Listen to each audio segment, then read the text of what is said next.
All right, welcome back, everybody. He is most notably known for his show Crossing Over with John Edward. I mean, we used to watch it all the time. I remember staying up late nights just to catch John Edward and watch him. Edward answers questions. He gives messages from loved ones on the other side. He's conducted one-on-one sessions with audience members and celebrity guests as well. John Edward deals head-on with issues he has confronted on his journey as a psychic medium. Through some of his own personal stories, John has brought peace to those seeking closure.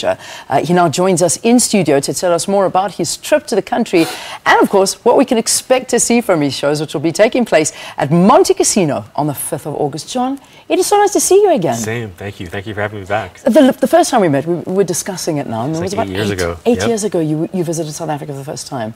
What's it like coming back here all the time? It's pretty cool. It's an interesting... I travel all around the world, so everybody always wants to know what's the differences, and I always go with the similarities first. It doesn't matter what culture or community in. Love is love, grief is grief, grief is grief, and loss is loss. But one of the things that I always notice here is that there's a deep connection to ancestry. People have a built-in automatic understanding and respect for it, whereas in some places there's almost a wall or a barrier because people don't like talking about death, and they don't like discussing loss. So there's like blinders that go on. So it's one of the differences that I see when I come here, the appreciation. It is quite phenomenal, actually, when you look at South Africans. I mean, you've given me a big realization of that because there is a very big respect to the dead. I mean, when people pass on, it's a big issue. And it should be. And it should be. I think it should be. You know, I think that people are so afraid, and I say people in general, not here, but in my travels, they're so afraid of talking about death, and they act like it's a big surprise when it shows up, when it's the guarantee that you're given the moment you're born.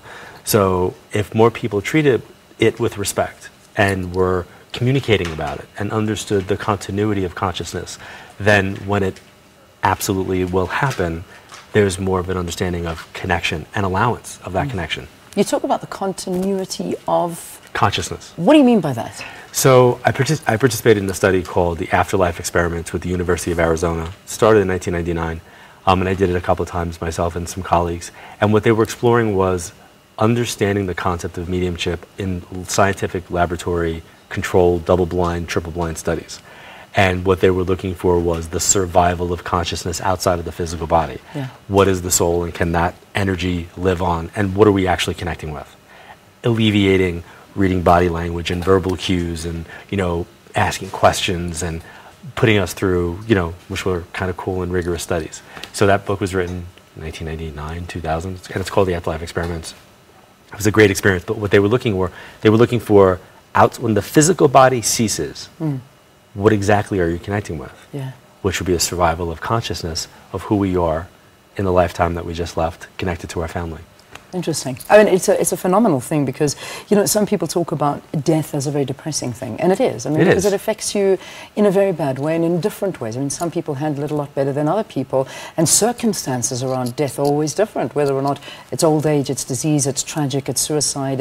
I mean, we had 2 horrific deaths happen just this weekend in a stampede, and that you answer and ask so many questions about death. What makes us question our own mortality? It makes us question and look at things. And what I've seen a lot, and for people that are parents who've lost kids, they know this firsthand. When someone's a parent who's lost a child, the people in their circle will shun them. Instead of support them, they will shun them. There will be a built-in type of, they can't fathom what that person's going through, and they don't realize it, that their own internalization of that person's experience alienates them. So it's an interesting thing to see how humans kind of behave when it comes to certain types of passings. And then you'll see the universe sends in other people that you would never expect in a million years would be that person to support you in that moment on your journey. And I think it's really important that if you know somebody who's on a journey of loss, to reach out to them and let them know that they're not alone. And don't say any of the stuff that, like, they're in a better place or they're out of pain now, or none of that. Just, I can't imagine what you're feeling, but I'm here if you want to talk. Simple. Simple as that. Just simple. John, we've got a lot of time with you today, Awesome. and I'm Thank you. so grateful for your time, which is good news for you and I, because this gives us the opportunity to ask John anything you'd like to. Please tweet us at Morning Live SABC. We would love to. I mean, you don't get this opportunity very often, so if you've got any questions, if there's something you'd like to ask John, please send that question. I'll make sure that I'm kind of your medium and I ask John your questions. Okay, write to us, we'll find them, we'll pick them up. We continue with John just after 7:30, so please do stay for that. Right now, however, we have got some sports news, and we've got Valence standing by.